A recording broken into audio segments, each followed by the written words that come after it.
Kata-kata Hasti usai timnas Indonesia digebuk Cina 1-2. Pelatih Sintayong buka-bukaan soal kekalahan 1-2 timnas Indonesia dari Cina pada pertandingan keempat grup C babak ketiga kualifikasi Piala Dunia tahun 2026, Selasa 15 Oktober.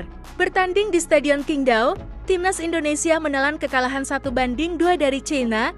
Gol-gol Cina melalui Behram Abduali 21 dan Xiang Yuning 44 yang hanya dibalas gol Tom Haip pada menit ke-86. Kekalahan itu membuat Indonesia memendam hasrat meraih kemenangan pertama di grup C setelah sebelumnya bermain imbang lawan Arab Saudi, Australia, dan Bahrain. Dalam konferensi pers usai pertandingan, Sintayong mengakui Cina memiliki keinginan lebih kuat untuk menang ketimbang Indonesia. Pertama-tama, selamat kepada tim Cina atas kemenangannya. Kedua tim menunjukkan keinginan untuk menang, dan tim Cina memiliki keinginan yang lebih kuat untuk menang daripada kami, ujar Sintayong dikutip dari Kiki. Dalam kesempatan itu, Sintayong juga membeberkan faktor kekalahan skuad Garuda dari Team Dragons, di mana pelatih asal Korea Selatan ini, Indonesia kehilangan fokus dalam bertahan. Indonesia memiliki masalah dengan menurunnya konsentrasi dalam pertandingan. Bola pertama seharusnya lebih fokus dan bola kedua justru kehilangan kendali. Ini yang harus kita renungkan, tutur Sintayong. Meski menelan kekalahan pertama, posisi timnas Indonesia di peringkat kelima klasemen grup C tidak berubah. Indonesia yang mengoleksi 3 poin unggul selisih gol atas Cina. Timnas Indonesia akan melakoni pertandingan berikutnya dalam kualifikasi Piala Dunia tahun 2026 dengan menjamu Jepang pada 15 November mendatang. 4 hari berselang menjamu Arab Saudi, 19 November.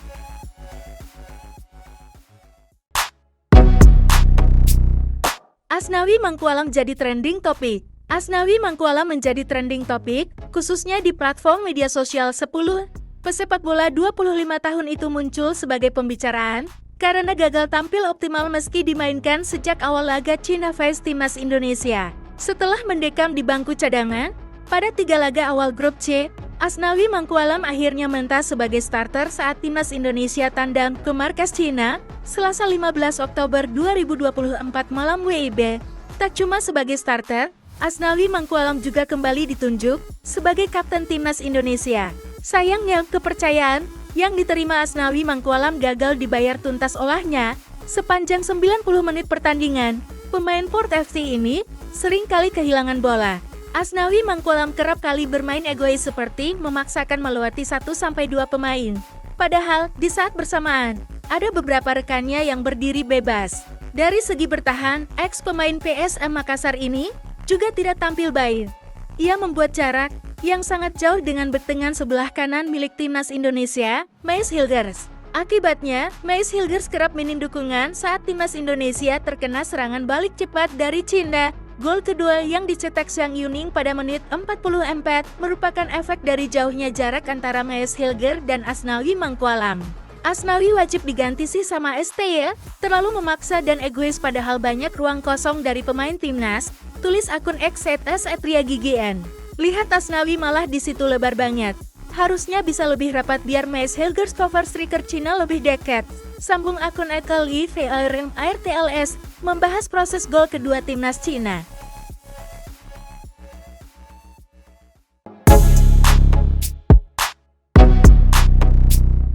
Martin Paes sebut Indonesia beruntung punya pertahanan bagus. 3 laga sudah dilalui timnas Indonesia di grup C ronde ketiga kualifikasi Piala Dunia 2026 dengan hasil 3 kali seri. Garuda belum pernah kalah karena memiliki pertahanan yang tangguh. Sosok Martin Paes dianggap menjadi faktor penting dalam pertahanan timnas. Kiper yang memperkuat FC Dallas itu menyebut pertahanan Garuda bagus karena kerja keras semua pemain, bukan hanya dia seorang. Alasan utama mengapa kami tidak terkalahkan saat ini karena pertahanan yang baik yang sangat diperlukan bagi tim sukses manapun. Kata Paes dalam konferensi pers jelang laga diikuti pemain di lapangan. Kata Paes sudah bekerja sangat keras untuk membendung serangan lawan. Kami beruntung memiliki pertahanan yang baik. Para pemain bekerja satu sama lain dengan bagus dalam tackle, intercept, block, dan passing. Setelah saya berhasil melakukan penyelamatan, saya mendapat dukungan dan semangat dari rekan satu tim. Kami mempunyai tujuan yang sama, yaitu berjuang untuk Indonesia, dan kami memiliki hubungan kerjasama yang baik, tuturnya. Indonesia berada di urutan kelima dengan 3 poin. China di dasar klasemen setelah selalu mengalami kekalahan dan meraih 0 poin. Pertahanan Indonesia bisa dibilang cukup oke. 3 gol yang bersarang ke gawang Paes mengindikasikan rataan kebobolan 1 kali di setiap laga.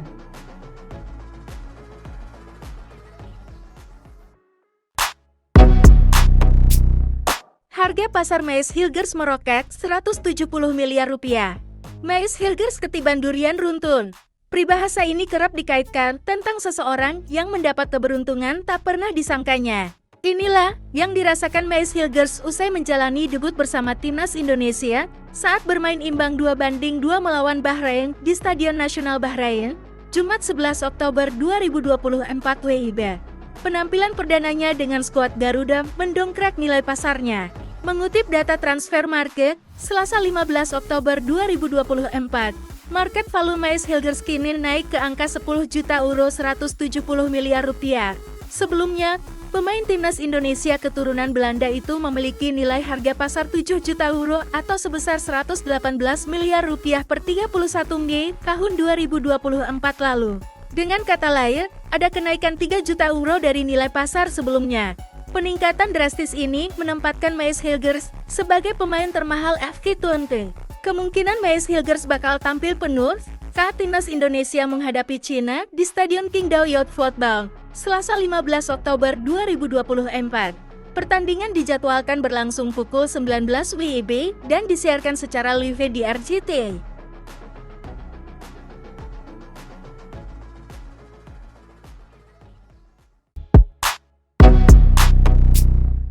Sintayong bicara peluang Indonesia kalahkan China. Pelatih Timnas Indonesia, Sintayong, memprediksi laga melawan Timnas China dalam lanjutan grup C babak ketiga kualifikasi Piala Dunia tahun 2026 zona Asia.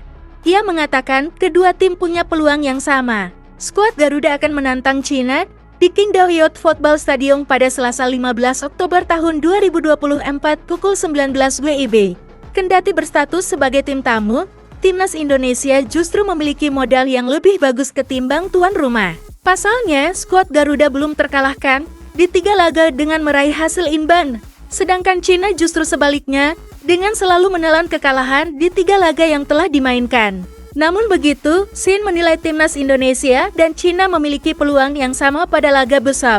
Soal hasil, menurutnya tergantung pada tim yang mampu memanfaatkan peluangnya dengan baik. Kedua tim memiliki peluang 50-50, kata Shen dalam konferensi pers jelang laga kontra China, Senin 14 Oktober 2024. Hasil pertandingan besok tergantung siapa yang bisa memanfaatkan peluang dengan lebih baik dan mencetak lebih banyak gol, sambung pria asal Korea Selatan itu.